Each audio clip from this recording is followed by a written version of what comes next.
This is Democracy Now!, democracynow.org, The War and Peace Report. I'm Amy Goodman. We begin today's show with a story Democracy Now! Has been closely following for about the past decade.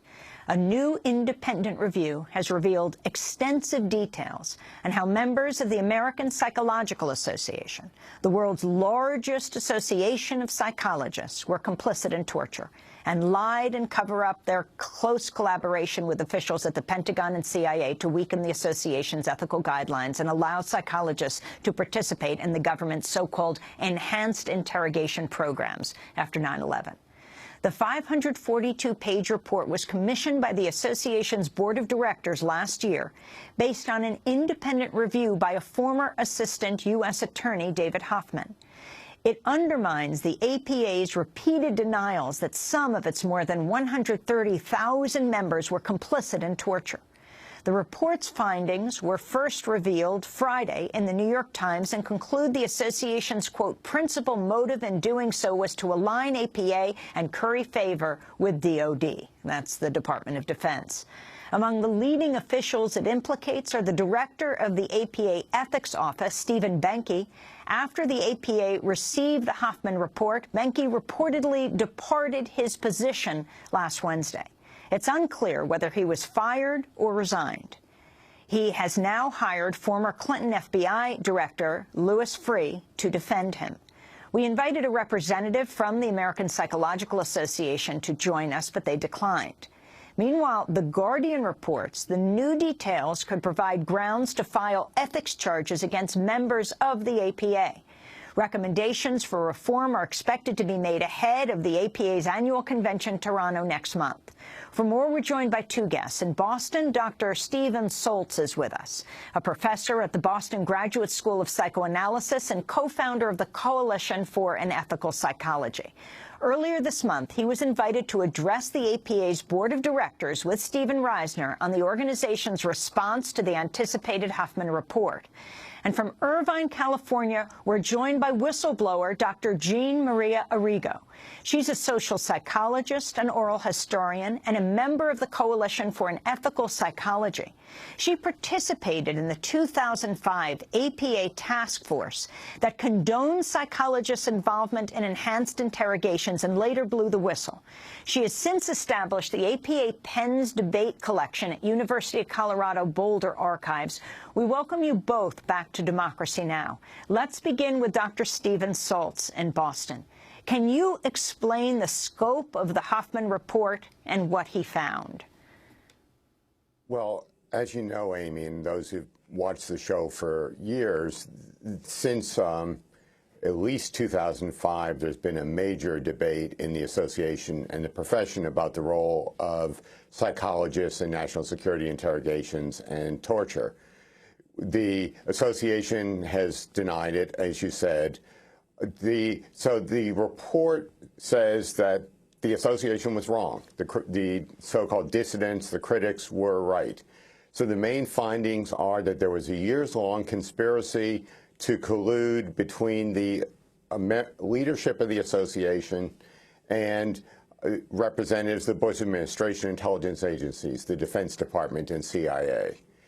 Second, that there was a major duplicitous PR campaign to falsely present the APA as being concerned about human rights and detainee welfare, when, as Mr. Hoffman shows in the report, their actions were not motivated by that at all.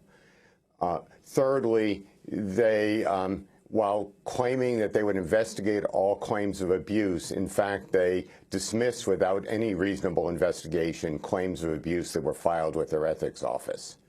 So those are the main findings. There are many more. This 500-page report has extensive detail. They conducted over 100 interviews. There are, they had probably thousands of emails that documented this collusion in great detail.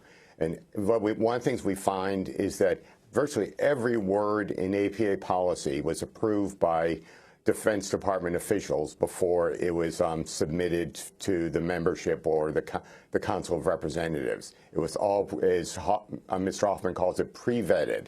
Everything was pre-vetted by the Defense Department to make sure that it did not in any way constrain the Defense Department psychologists, the military psychologists active at Guantanamo and elsewhere, while sounding like it was opposing torture. Explain who David Hoffman is and how this report came into being, Dr. Saltz. Well, David Hoffman is an attorney at a law firm in Chicago, an expert in institutional corruption, as you said, a former federal prosecutor and former inspector general of Chicago.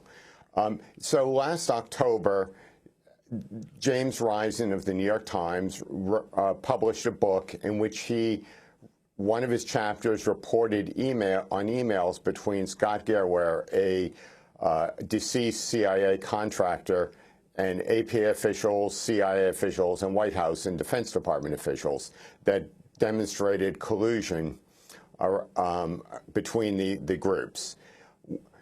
The APA initially dismissed Risen's claims. However, after a month, they backtracked and said, well, we think they're not true. We know they're not true, but we've got to show it. So we've hired this independent investigator to conduct a review of charges of collusion between us and the Bush administration.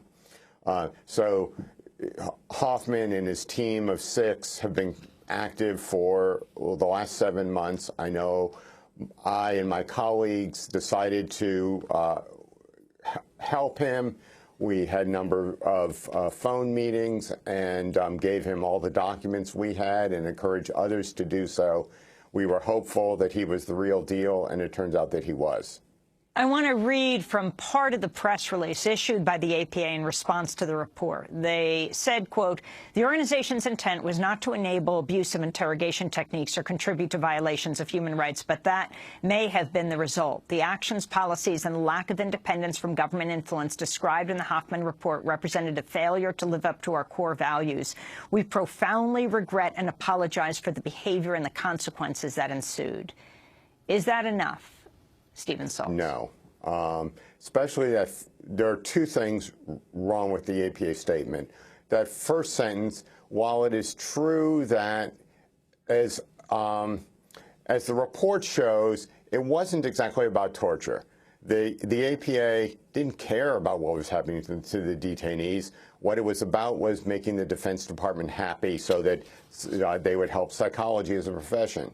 So in that sense, yes, but Mr. Hoffman also shows that there was a strategic decision made within the APA to not obtain any information about abuses occurring at Guantanamo and CIA and elsewhere. In other words, they deliberately turned their heads the other way. So they can't claim that it was completely inadvertent, especially when there were thousands of people, in the association and around the world telling them that this wasn't working. The other thing, which is elsewhere in there, is they blame a small group. And while the small group is like 20 of the top leaders of the association who were directly involved in the collusion, including the CEO, the deputy CEO, the current president, the director of their public affairs, their, as you said, their ethics office, the former science directorate, former practice directorate. In other words, the whole structure. But the report also documents that the group engaged directly in the collusion were carrying out APA policy to make the Defense Department, to please the Defense Department. So the association can't claim it was just this group of rogue people. It was not. They were creative, let's put it this way, in how they carried out the APA policy. But that they were carrying out the policy was clear. And the report documents that top leaders knew many of the things that were being done. So we're still open to see. I think the association has made many positive steps, come far from where they were, but they still have far to go. We're going to break and then come back to this discussion, and we'll be joined by one of the original whistleblowers in a 2005 task force of the American Psychological Association. What she exposed about this task force that recommended weakening the guidelines for the APA in dealing with torture. We'll be speaking with Dr. Jean Maria Rigo in addition to Dr. Stephen Soltz. Stay with us.